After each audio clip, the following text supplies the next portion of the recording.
Could you please take your seats, ladies and gentlemen? We're ready to begin.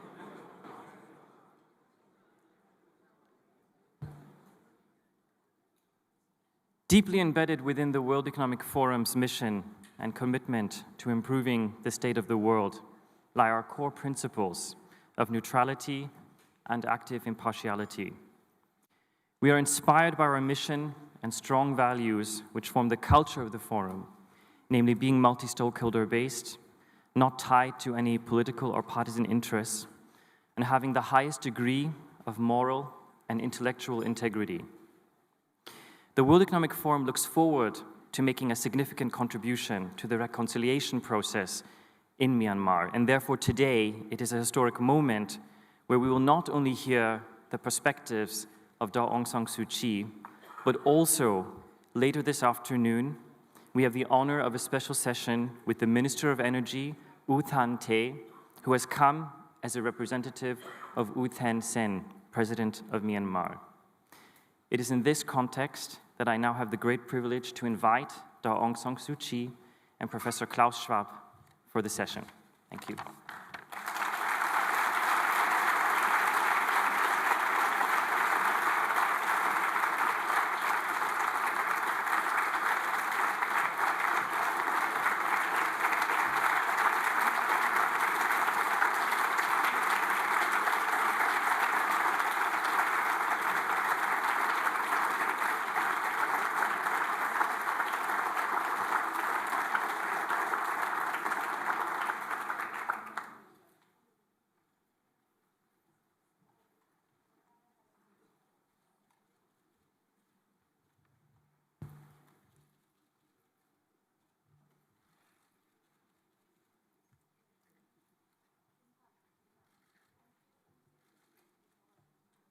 Aung San Suu Kyi, ladies and gentlemen, it's a historical moment. We welcome here one of the most extraordinary personalities of this century.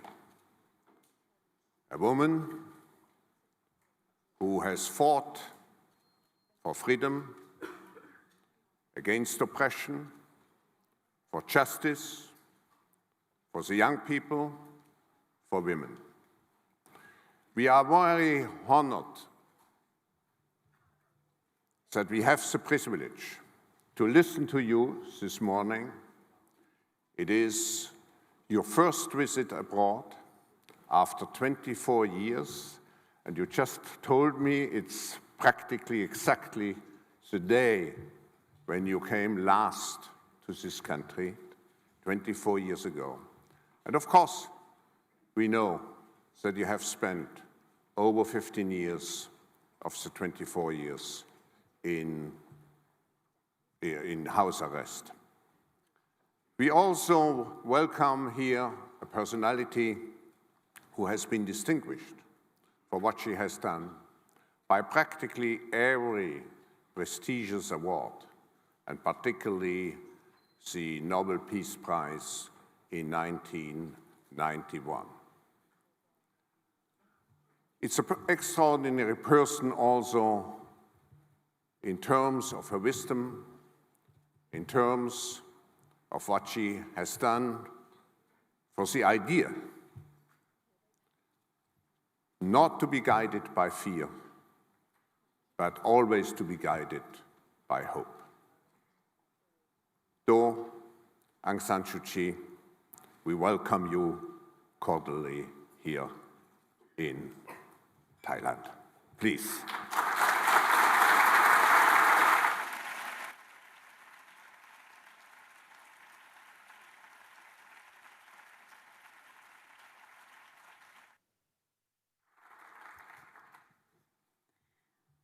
I would like to begin by thanking Professor Schwab and all the organizers of the World Economic Forum who made it possible for me to come here.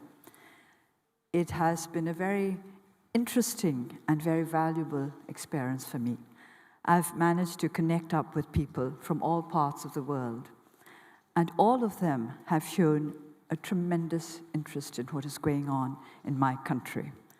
So this morning, I would like to talk about commitment to the improvement of that piece, little piece, not so little perhaps, of the world, whom some of us call Burma and some of us call Myanmar.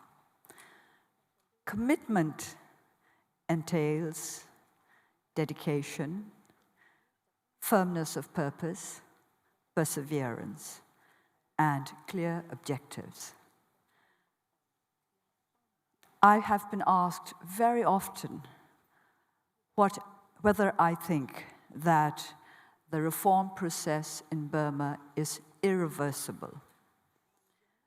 Now, when people talk about the reform process, we have to question what they mean.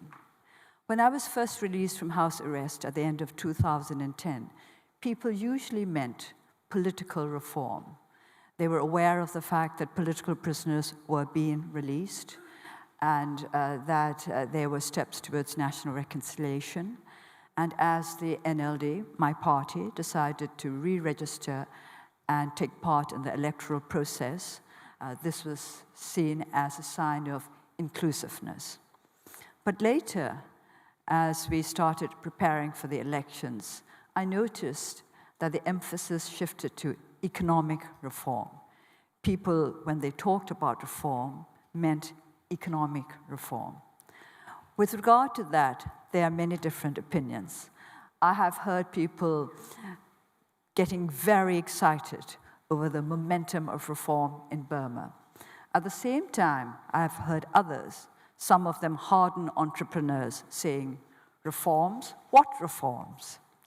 So this is why I prefer to talk about improvements in our country, because reform could mean whatever it is that the person who is using the word may wish it to mean. But for me, reform means improvement to the condition of our people. Going back to commitment, when I'm asked this question, are the reforms in Burma irreversible? I say this depends on how committed the military is to this reform process. Now, I would like to expand this to say that our success will depend how irreversible the reform process is, will depend on national commitment. There has to be commitment on the part of all of those who wish to improve the state of our country. We have to know what we want. This is why I'm so much in favor of this very simple motto, improving the state of the world. We just want to improve the state of Burma. That's what we mean when we say reform. We do not mean the kind of reforms that may benefit any particular individual or group or organization, but the kind of reforms that will mean an improvement for our peoples in general. I deliberately use the word peoples because Burma is made up of many ethnic nationalities. We all make up the Union of Burma. This is why national reconciliation has been so very important for us. And now I think we should shift the emphasis from time to time from national reconciliation to national commitment, because it is national commitment that will bring us both national reconciliation and improvements in our material conditions. I have been studying the growing volume of work on failing and failed states and how to fix them. And in all this work, I have been particularly struck by one finding put forward by Paul Collier. He mentions that it has been found that a critical mass of educated people was important, in fact, essential in order to make reform strategies work. And by that, by a critical mass of educated people, he meant a large population and a large proportion of that population with secondary education. This was what struck me, secondary education. He was not talking about PhDs. He was not talking about university graduates. A critical mass of secondary education, educated people was what was necessary in order to successfully implement reform strategies. Now, this is very much in line with my way of thinking. We need basic education in Burma. I have been emphasizing this for the past month or so because I think there has so far been too much emphasis on tertiary education, even on postgraduate education. And I would like to explain that by basic education, I do not mean elementary education, but the kind of education that will enable our people to earn a decent living for themselves. It's as simple as that. The proportion of young people who are unemployed in Burma is extremely high. That, I keep saying, is a time bomb.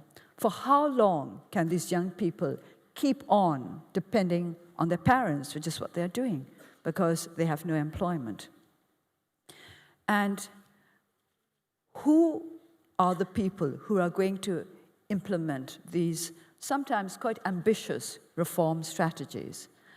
Again and again, those interested in the new openings in Burma who have visited our country during the past month or two have remarked on the fact that there is a grave lack of people capable of carrying out the measures that the government is proposing. So who are going to carry out these measures? How do we find the people who will make sure that our reform process becomes irreversible? We need capacity, but not quite capacity in the way in which some organizations see it.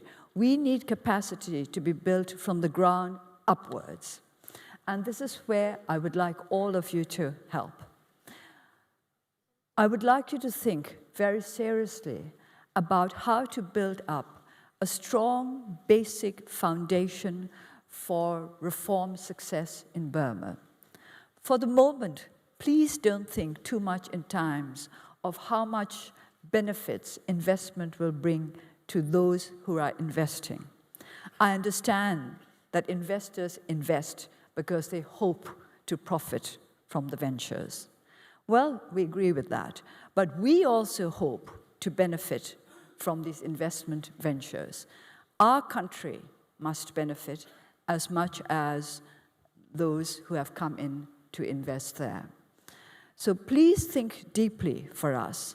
I have been listening to many speakers in this forum, and I was particularly struck by one comment, very simple comment, that we have to look to the questions of corruption and inequality.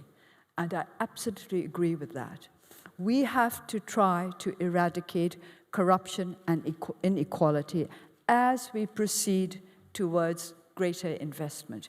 We do not want more investment to mean more possibilities for corruption. We do not want investment to mean greater inequality. We do not want corruption to mean greater privileges for the already privileged. We want investment to mean, quite simply, jobs, as many jobs as possible. It's as simple as that. Job creation is extremely important in Burma. And together with job creation must go training, the kind of training that will enable our unemployed young to take up jobs, vocational training. We need vocational training and non-formal education much more than we need doctoral programs, which is not to say that I do not value higher education. Indeed, I value it very much. But we have to look to the needs of our country in a very practical way. So I'm speaking to you as somebody who lives in a society that is in great need of basic skills that will enable all our people to take part in our reform process. We want our national commitment to become firm. Without this national commitment, we cannot go forward. National commitment, we would like to link to regional and global commitment to shared goals. We all want a more prosperous, more peaceful world. We want to be part of that more prosperous, more peaceful world. We don't want to be marginalized. We don't want to be left behind. We don't want to fall by the wayside because we've chosen the wrong path. So I'm here not to tell you what to do, but quite simply to tell you what we need. And we want you to help us to find the answers. Many countries have grappled with corruption and failed, or are failing at the moment. I hope they will succeed at some time. We have to grapple with corruption. We want to succeed.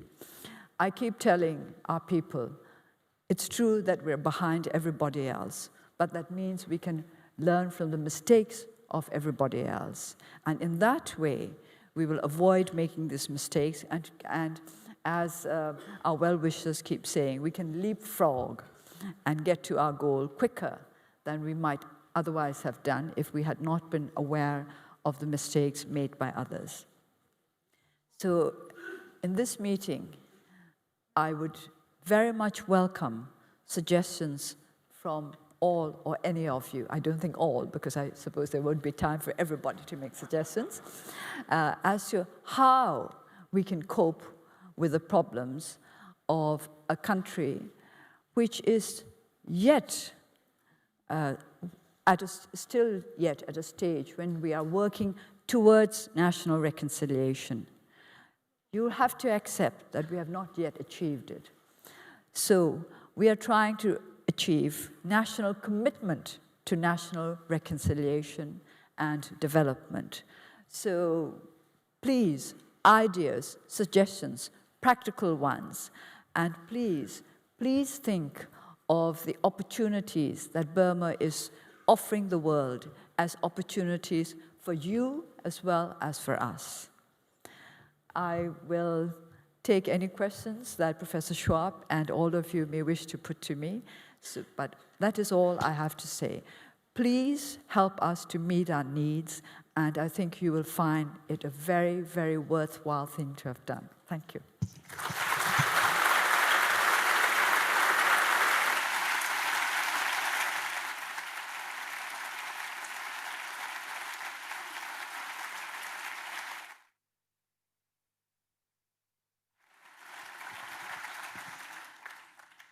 Thank you.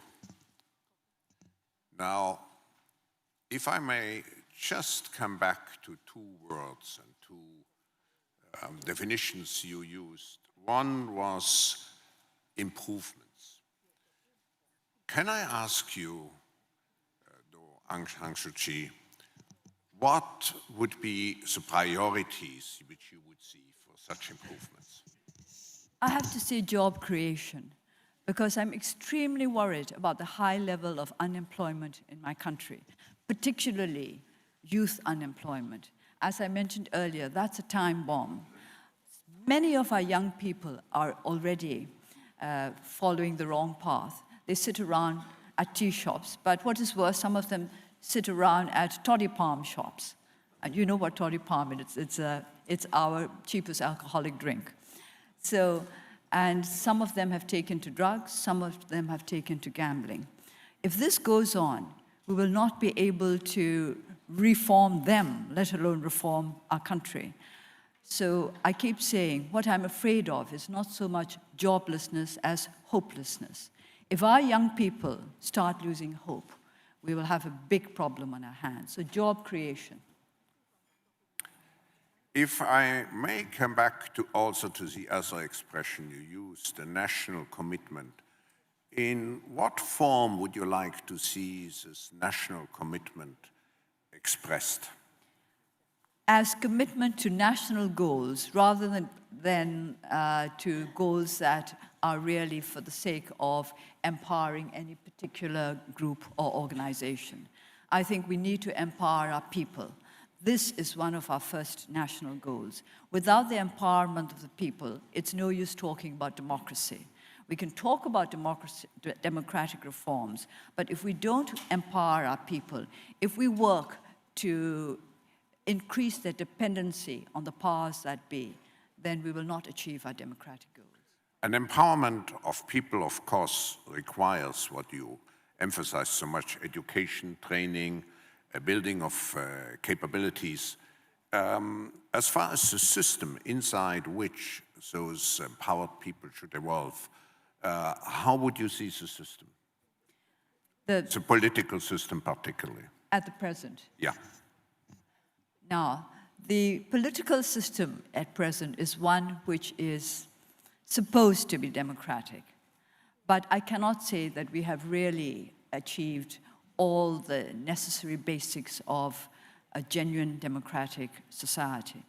But I would like to take up what you said earlier about how to empower people, just by giving an example of how I am trying to empower the people in my constituency. It's very simple. We let the people decide for themselves as far as possible how they can improve their lives and how they will go about that. For example, we started with a very small project. We had a raffle on New Year's Day, Burmese New Year's Day, which was on the 17th of April, cash prizes for 3 villages. And the winning villages were asked to choose what they wished to do with the money for their community. And we provided them with technical advice, with legal advice. But it was up to them to decide for themselves how they wish to spend their money to help the community, to improve the conditions in their community.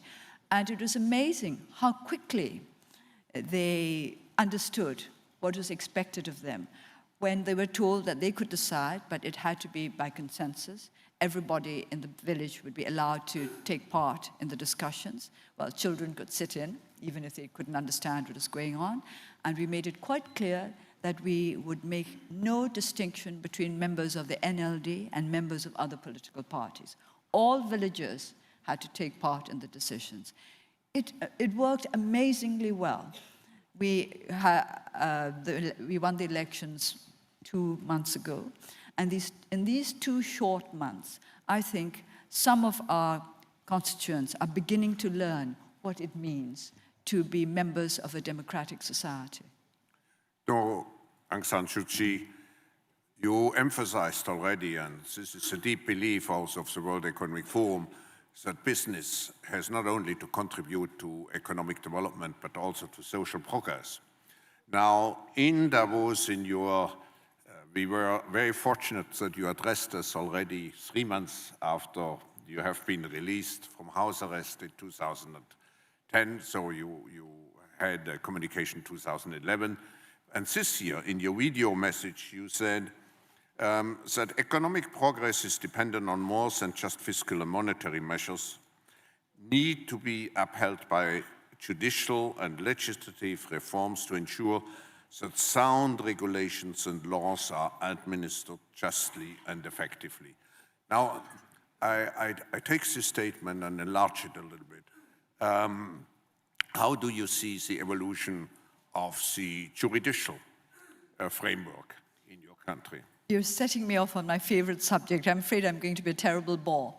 I've always insisted that rule of law was most important issue.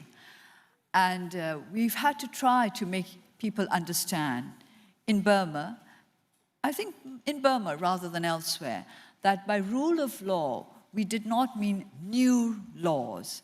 And by rule of law, we did not simply mean laws aimed at protecting the rights of political activists. Some people in Burma think that's what we're talking about when we talk about the rule of law. So I have to insist, ad nauseum actually, that there are many good laws already existing in Burma, but we do not have a clean and independent judicial system. And unless we have such a system, it is no use having the best laws in the world. So would-be investors in Burma, please be warned. Even the best investment law would be of no use whatsoever if there are no courts that are clean enough and independent enough to be able to administer those laws justly. This is our problem. And so far, we have not been aware of any reforms on the judicial front.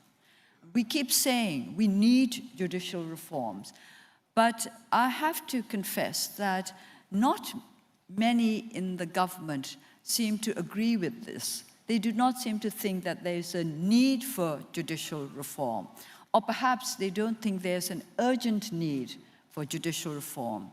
But I consider the need to be very urgent indeed. Let us start with rule of law before we start studying what the new investment law is about. Now I would come back to this word of national reconciliation. Burma, Myanmar, has a very ethnically diverse population with very distinct cultures.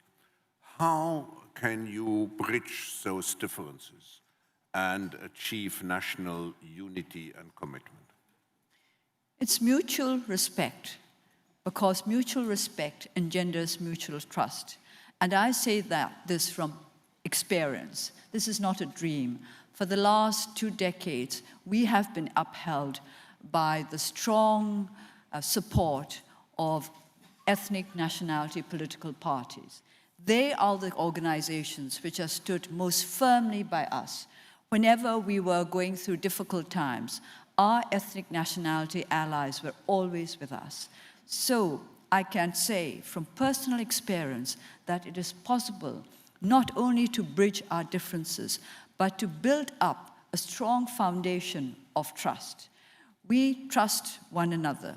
When we were in trouble, we looked to the ethnic nationality parties to be by our side.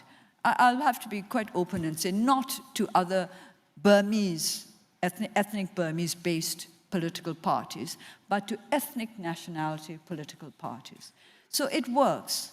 We can learn to work together, to trust one another. The gap is nothing like unbridgeable.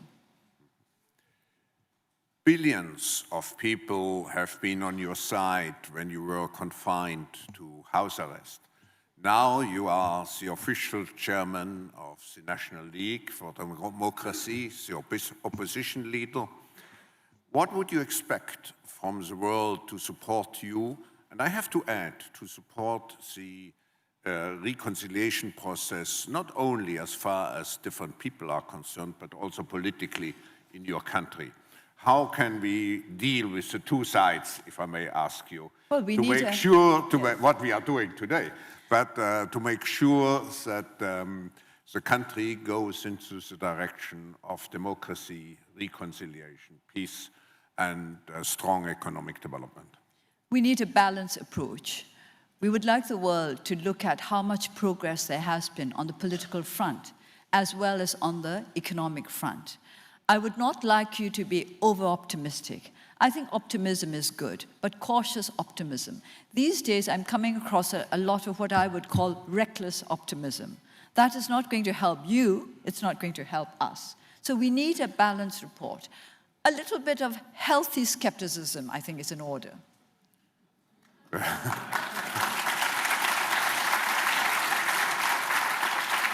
Now, Myanmar will have the presidency of the ASEAN countries in 2014. So that's in some way a benchmark. What would you see to be concretely achieved by 2014, and how should the ASEAN partners reflect on what they would like to have achieved by 2014? What will be achieved by 2014 will depend to a certain extent on the other ASEAN nations.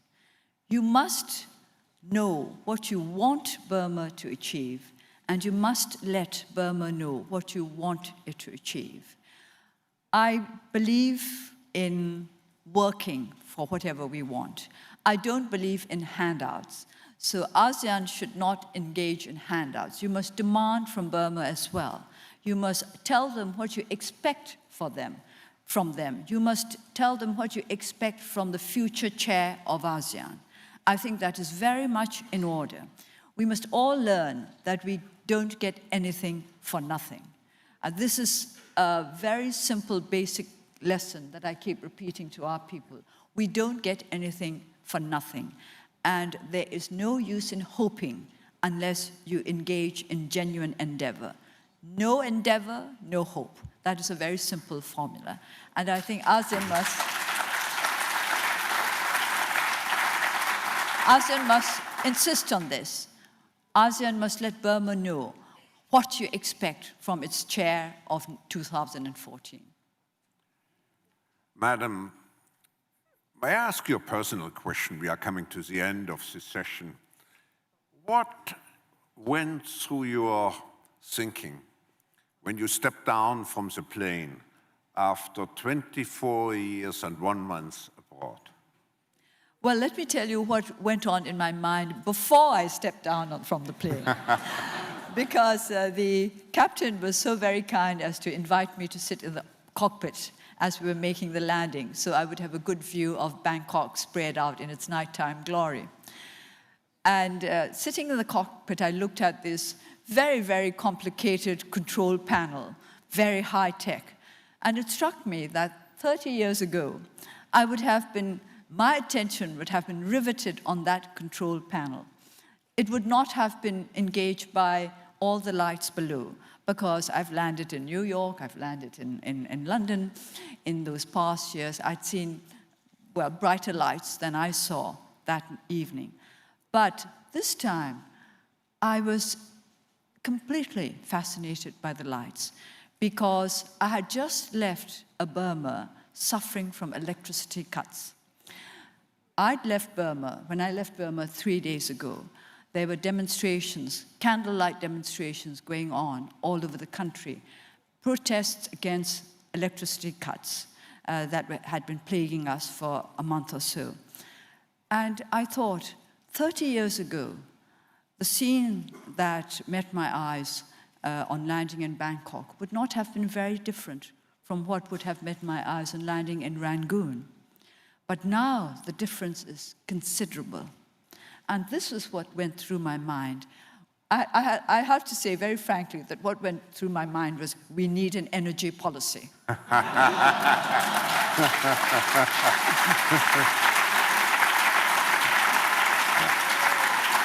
Now, may I add, before we conclude, another personal question? You had the admiration of the world because you showed so much strength during those many years of struggle.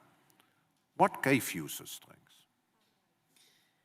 I was asked a question similar to this by young shapers, and I said DNA had a lot to do with it. But I think I should have mentioned something equally important. It was my mother who taught me to be disciplined and to put duty above everything else. She did this not just by teaching me how important duty was, but by acting out her belief in the primacy of duty. Because she taught me that duty mattered more than anything else in life. I don't know whether all of you agree with me or not, and of course then we can argue about what is meant by duty. It became second nature for me to try to discharge my duty as far as I was capable.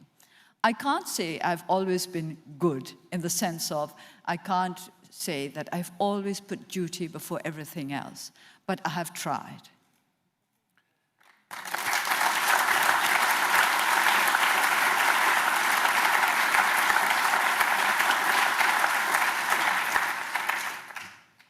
We are coming to the end of this session, and Burma is blessed not only with natural resources, but with great human resources, as we just experienced over the last half an hour. Thank you so much, for giving us the privilege to participate in this historical meeting. And I can certainly speak on behalf of all the participants if I say you have also in the future, in a very difficult situation, it will be difficult, but I think we all can be hopeful. You have all our support. We want to contribute to a Burma which corresponds to your objectives: peaceful, just, great engagement and empowerment of people, and particularly also a country with an engaged, young, and capable and well-trained young population. So thank you again, Aung San Suu Kyi, to be with us this morning. We wish you all the best. Thank you.